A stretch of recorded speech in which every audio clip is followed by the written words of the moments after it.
হাসিনা বাংলাদেশ থেকে বেরোনোর পর সেদেশের অভ্যন্তরীণ পরিস্থিতিতে অনেক পরিবর্তন হয়েছে। মোহাম্মদ ইউনূসের নেতৃত্বাধীন অন্তর্বর্তী সরকারের সঙ্গে যোগাযোগ বেড়েছে পাকিস্তানের। বিভিন্ন ইস্যুতে কাছাকাছি এসেছে পাকিস্তান ও বাংলাদেশ। আর সেখানেই শেষ নয়, বাংলাদেশের অনেক মৌলবাদী নেতা ও উপদেষ্টার তরফে ভারত বিরোধী বিভিন্ন মন্তব্যও করা হচ্ছে।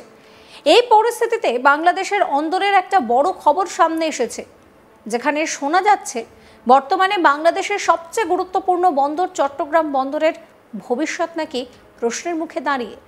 কেননা চট্টগ্রাম বন্দর পরিচালনার দায়িত্ব বিদেশি কোম্পানিকে দিয়ে দিচ্ছেন মোহাম্মদ ইউনূস। শোনা যাচ্ছে ইউনূস তার নিজের বাসভবনে একটি বিদেশি কোম্পানির সঙ্গে একটি বৈঠক করেন। এই বৈঠকের ফলাফল বাংলাদেশের বাণিজ্যিক হৃৎপিণ্ড চট্টগ্রাম বন্দরের মালিকানা ও নিয়ন্ত্রণ তুলে দেওয়া হয়েছে ওই বিদেশি কোম্পানির হাতে। আর এই খবর সূত্র মারফত আমাদের কাছে এসেছে। কোথাকার কোম্পানি? সাময়িক দৃষ্টিতে মনে হচ্ছে সেটা একটা দুবাইয়ের কোম্পানি, তবে আক্ষরিক অর্থে এই কোম্পানিকে যারা চালান তার মালিক কিন্তু আবার আমেরিকার। অর্থাৎ বন্দর দখল নিয়েছেন এমন এক শক্তি যার মূল মাথা বসে রয়েছে আমেরিকায়। তাহলে কি আমেরিকার কাছে বাংলাদেশি এই বন্দরকে বিক্রি করছে ইউনূস? আমেরিকার কাছে কি এইভাবেই একটু একটু করে গোটা বাংলাদেশকে এবার বেচে দেবে মোহাম্মদ ইউনূস? আর তা থেকে মোটা অঙ্কের টাকা কামানোই কি তাঁর মূল উদ্দেশ্য? তা নিয়ে প্রশ্ন উঠতে শুরু করেছে। যে বন্দরের ওপরে নির্ভর করে বাংলাদেশের প্রায় ৯০% আমদানি রফতানি, সেই বন্দর এখন বিদেশি কনসাইনমেন্টের নিয়ন্ত্রণে।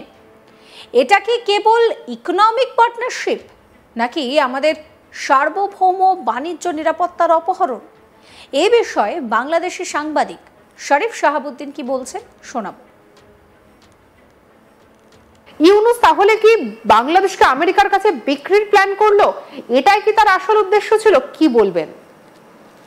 একদম, আপনি একেবারে ঠিক কথাটাই বলছেন। এটাই, তাকে নোবেল প্রাইজ দেওয়া হয়েছে এই কারণেই, এইসব কাজ করার জন্যই তাকে নোবেল প্রাইজ দেওয়া হয়েছে। তা নইলে একজন সুদখোরকে কিভাবে শান্তিতে নোবেল প্রাইজ দেয়? এটা তো ভেরি সিম্পল, এটা বুঝতে কিন্তু আর কোনো ইয়া লাগে না।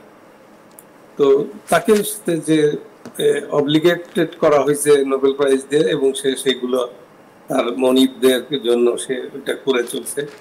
এখন দেখা যাচ্ছে যে আরাকান করিডোর দিয়ে তারপরে চট্টগ্রাম বন্দর দেওয়া, এর আগে কিন্তু আরেকটা ঘটনা সে কিছুদিন আগে ঘটিয়েছে, সেটা খুব পত্রপত্রিকায় খুব আসেনি। সেটা হলো এলএনজি টার্মিনাল। এটা জানা গেছে যে বাইদিনের ছেলে, হান্টার বাইদিনের যে কোম্পানি অ্যাক্সেলারেট এনার্জি, তাকে 1000 MMCFD একটা টার্মিনাল তাকে দেওয়া হয়েছে। এটা 20 থেকে 25,000 কোটি টাকার কাজ এবং আরো বেশি। আরেকটা কোম্পানি দিছে বাংলাদেশের সামিট গ্রুপকে দেওয়া হয়েছে। তো সামিট গ্রুপকে আলটিমেটলি দিবে কিনা বলা হচ্ছে দিবে তাকে, কিন্তু অ্যাক্সেলারেট এনার্জিকে দেওয়া হয়ে গেছে।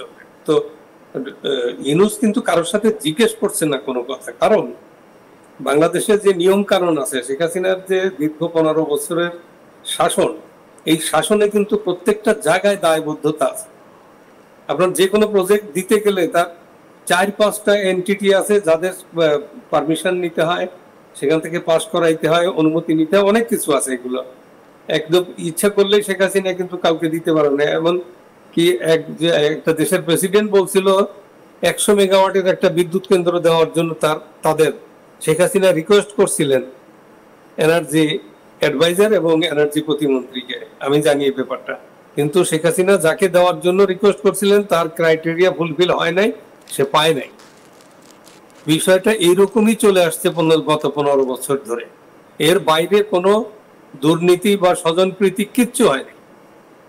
তো এইসব বড় বড় প্রজেক্টে কিন্তু ইউনূস কি করতেছে, তার ইচ্ছা মতো, ওই যে ছেলেটার কথা বললাম আশিক, সে ওই দুইটা কারোর কাছে জিজ্ঞেস না করে জাস্ট চিঠি দিয়ে দিছে।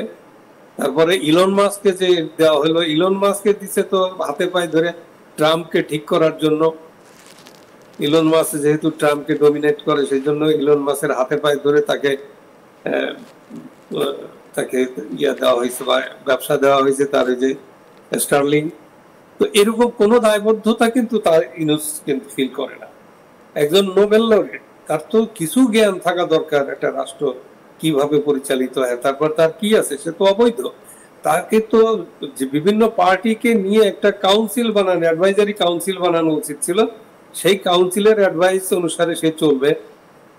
মেজর কোনো সিদ্ধান্ত নিতে গেলে তাকে সেই তার কাউন্সিলকে জিজ্ঞেস করে নিতে হবে, তারা যেটা ফর্মুলেট করবে। আর তা নইলে তার কিন্তু সে দেশের, আমি আরো আগেও বলছি, দেশের প্রেসিডেন্টের অ্যাডভাইজার ছাড়া এরা কিন্তু আর কোনো দায়িত্ব তাদের নাই। প্রেসিডেন্টের খুশি মতো তাদেরকে কাজ করতে হবে, এটাই আমাদের সংবিধানে, বা অ্যাডভাইজার হিসেবে কেয়ারটেকারের অ্যাডভাইজার যা করে এটাই হচ্ছে দেশের প্রেসিডেন্টকে খুশি করার জন্য। শারিফ ভাই, এই জায়গা থেকে আমার একটা প্রশ্ন রয়েছে। এই যে আমরা যে আরাকান করিডোরের যে প্রসঙ্গটা, এই ক্ষেত্রে বাংলাদেশের রাজনীতিতে ভীষণভাবে উঠে আসছে। এই যে বাংলাদেশের ভূমিকে ব্যবহার করে এই যে আরাকান করিডোর, সেই আরাকান করিডোর যদি তৈরি হয়, তাহলে কি আখেরে লাভের মুখ দেখবে বাংলাদেশ, নাকি সমস্যার মধ্যে পড়বে? কারণ এমন একটা কথা শোনা যাচ্ছে যে এক্ষেত্রে একটা সার্বভৌমত্ব নষ্ট হওয়ার একটা সম্ভাবনা রয়েছে। এই বিষয়টা যদি বলেন। একদম একদম, এটা এখানে তো একেবারে বুঝতে কোনো অসুবিধা নেই। আপনি ম্যাপটা দেখুন না, ম্যাপ একেবারে সেই ইয়ার থেকে, সেন্ট মার্টিন থেকে শুরু করে, তারও নিচের থেকে শুরু করে আরাকান আর্মি একেবারে চট্টগ্রাম পর্যন্ত, আরো এই যে 270 কিলোমিটার বর্ডারটা সে তারা যে দখল করে নিচ্ছে। তো আরাকান আর্মিকে হেল্প করার জন্য তো সেন্ট মার্টিন থেকেই করা যায়, সেন্ট মার্টিনের সামনে ওখান থেকেই করা যায়। এই যে দায়ু নদীর পাশ থেকে ওখানে তো আরো সহজে হেল্প করা যায়। বাংলাদেশের ভিতরে কেন ঢুকতে হবে? বাংলাদেশের ভিতরে ঢোকার এজেন্ডা ভিন্ন। এটা হচ্ছে বাংলাদেশকে এইখানে যেমন চীন এখানে অ্যাক্টিভ হয়ে গেছে, রাশিয়া অলরেডি তার সাবমেরিন নিয়ে এসে বসে আছে, ভারত কোনো অবস্থাতে তার এই বঙ্গোপসাগর বা এই ভারত মহাসাগরের টেরিটরিতে কোনো বড় ধরনের কোনো কিছু অ্যালাউ করবে না। আমি বলে দিলাম এটা, যত বন্ধুত্ব থাকার যত কিছু থাক, কিন্তু ভারত এটা অ্যালাউ করবে না।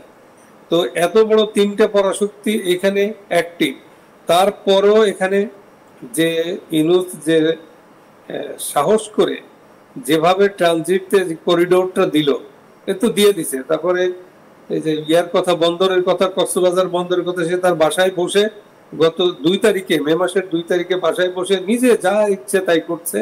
এখানে কোনো দায়বদ্ধতা নাই। এটা যে একটা রাষ্ট্র, এটা মনে হয় না, যে মনে হয় যে তার বাবার ওই সুদের মুদি দোকান, ওখানে কেউ এলো আর কিছু টাকা নিল, তার নাম লিখে রাখলো, তার মাসে এত টাকা সুদ। ঠিক এইভাবে দেশ চালাচ্ছে, এবং এইটার কনসিকুয়েন্স তাকে ভোগ করতেই হবে। সমস্ত খবরের আপডেটের জন্য আপনাদের নজর থাকুক আজ তাক বাংলা। চ্যানেলটিকে সাবস্ক্রাইব করবেন, নোটিফিকেশন পেতে বেল আইকনে ক্লিক করবেন, ফলো করতে ভুলবেন না আজ তাক বাংলার হোয়াটসঅ্যাপ চ্যানেলও।